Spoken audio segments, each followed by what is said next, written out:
Hello, everybody. Scott Golden here with the Mid-South Wrestling Review Series for July 23rd at 1983. This is a time when they are at the Superdome. Superdome shows, I believe, happen once, maybe twice a year at most. I think they upped them as they got to the late 80s. They show the actual arrival to the Superdome. Just lots of crazy fans.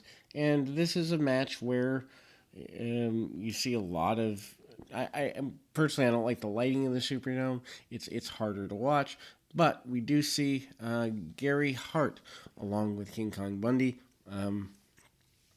That is there, and Bundy faces Dusty Rhodes in this particular event. Now, by this point, Rhodes is a former NWA champion, and a pretty big deal, for Bundy to get that opportunity. Bundy shrugs him off pretty easily. Obviously, Rhodes has the fans' advantage. Who's super over in the Superdome. Bundy has power advantage, and they continue to push him as one of the major guys. He still has not had his major feud with the Junkyard Dog, although they are working around each other on a consistent basis here in the summer of '83. And but that major feud does come a little bit later. Bundy has been again doing the 5 count gimmick. If you haven't followed all of our Mid-South area stuff, worth going back. We've got 70, 80 episodes already, starting in the end of 1981, and we are going to go back and do more of these when the opportunity presents itself. But let me just see here, as my notepad just closed on me, so I will pause for just a second and come back to you momentarily, because a paused notepad does not help me. And so Bundy is pretty clear with his aggressive here. We do see, Rhodes try to get as assertive as possible, kind of hitting and moving, keeping himself going. Bundy uses the power on it at every advantage.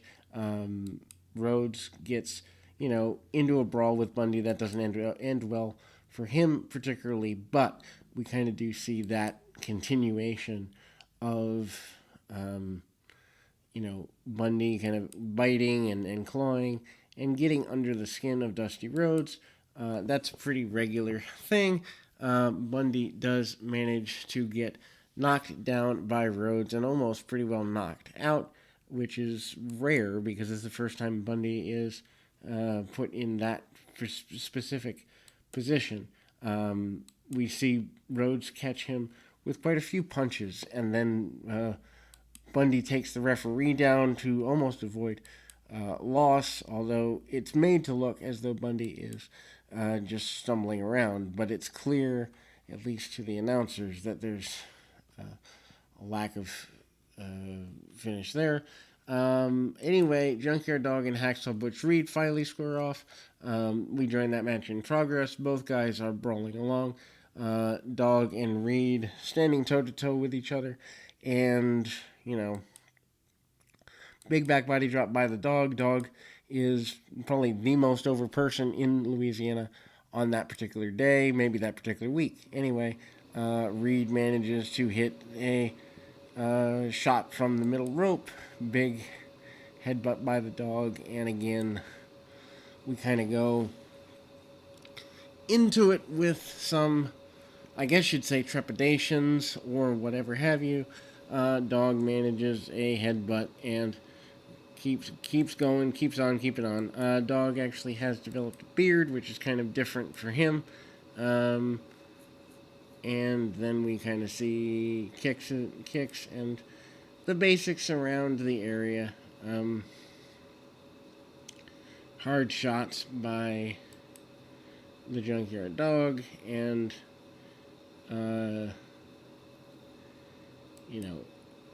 kind of we see the ref kind of squaring them both off. Nothing really gets settled in the early part of the match. Butch Reed, more dominant than a lot of fans probably were comfortable with him being. There is a portion of the match where it's hard to see because the lighting is poor, and kind of they go brawling more to the outside, finally coming back into the ring to settle things up. Reed uh, kind of gets some choking, and I believe has some sort of white apparatus wrapped around his head. Reed upset for a minute, but I think the white apparatus is from the brawl on the outside. Dog with a body slam and then continues the brawl. Dog grabs a side headlock and sticks with it for as long as he can. Hard shot by Dog and sends Reed to the outside in a hurry. Referee goes out as well, and the Dog manages to kind of get the man down and continue punching on him and going completely a little nuts, a little crazy. Um, Mongolian Stomper makes his way out, among others. Many people interfering to get things going back the way of Butch Reed. Reed, obviously going to be the top heels. The referee is knocked for a loop for a minute, but with interference, Butch Reed wins the North American Championship. Buddy Nichols is introduced as a guest commentator. Not really sure much about him, but it is what it is. Then we see Butch Reed against Art Cruz. And obviously, Reed is your new North American champion. He's holding that high above head. I don't necessarily understand the logic behind having a guy win a championship and then putting him in a squash match on the same program. I assume it's just for TV purposes to kind of get the championship over a little bit, but it doesn't work with the way that I would do things. Reed with a bit of a brawl. Cruz comes up underneath the chin with a drop kick. Interesting that Cruz, who has been an enhancement talent for most of his run, is now given a match with the North American champion, which is the most important champion in the area. Modified threads press by Cruz, and now Reed makes his way to his feet. Cruz is swinging wildly at just about anything he can. Then we see a double underhook suplex, butterfly style, from Reed, and he gets a press slam overhead, and away we go. Big shoulder tackle from Reed, 1, 2, and 3, and we get a victory there for the new champion. Boris Zukov against Dr. Death Steve Williams, kind of playing off the I don't even know what you'd say. The American versus Russian thing. Again, the haircut on Williams is just really different than what I'm used to. A little more cropped or something. Maybe he doesn't have a mustache. I don't know what it is, but he looks majorly different than he would later look. Even more different than when he came in originally. Anyway, Zerkov tries to get Williams into the full Nelson, does, but then Williams reverses it. Williams has been protected as a guy with a great collegiate, both football and wrestling background for the last little while. Big hip toss, and again, continuations there. Williams kind of cranking down on the side headlock and continuing to do so. Hard shots by Zerkov, and again he goes pretty well. I wouldn't say crazy, but he's right there, to say the very least. Big back body drop out of the corner, and he hits the tackle, and then we see the power slam for a 3 count and a win for Steve Williams. Ted DiBiase and Mr. Olympia against Rich and Horner. Rich and Horner, I guess you could consider a young up-and-coming tag team at this point, even though they are not necessarily in a position of authority. DiBiase and Olympia have been teaming for several months now. Rich and Horner have teamed before, but not consistently. Horner goes up and over on a couple of hip tosses from Olympia and tries to find his way against the former champion. He does the up and over back spot twice, actually, before hitting a hip toss of his own.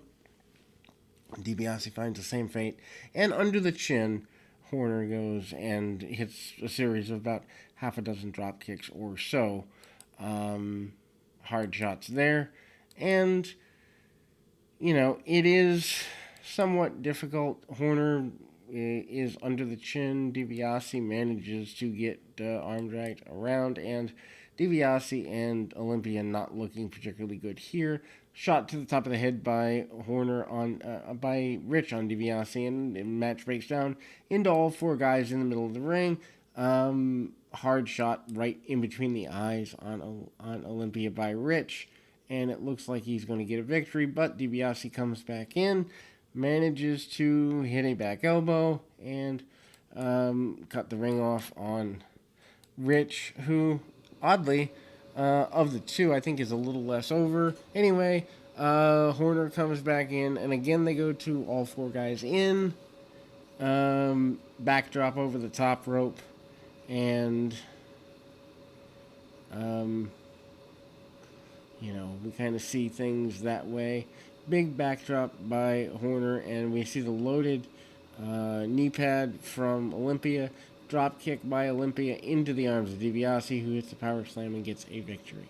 Highlights of Hacksaw Duggan versus Kamala is up next. Although, literally, when we say highlights, we're talking about maybe a couple minutes worth of match, because there's another segment left in the program, but there is also less than 10 minutes remaining. So, Kamala comes out the corner, hits a big chop, and goes there. I think this is from the Houston area just because the ring looks different. Big chokeout by Kamala, or at least an attempted chokeout. Duggan sends his adversary into the buckle, and both men are brawling pretty heavily. What's interesting is Duggan and Kamala manage to brawl to the point where multiple people come out of the back locker room to break them up, and very few can contain the difficulty between the two. Now, we go to the final segment of the program. Rip Rogers versus Mr. Wrestling 2. He is still your national champion. Mainly, that's, I think, for the Georgia territory. Anyway, Rogers manages to not even get his jacket off before tying up with Mr. Wrestling 2, who doesn't have his jacket off either. Big back body drop, and roundabout again, and a shot under the chin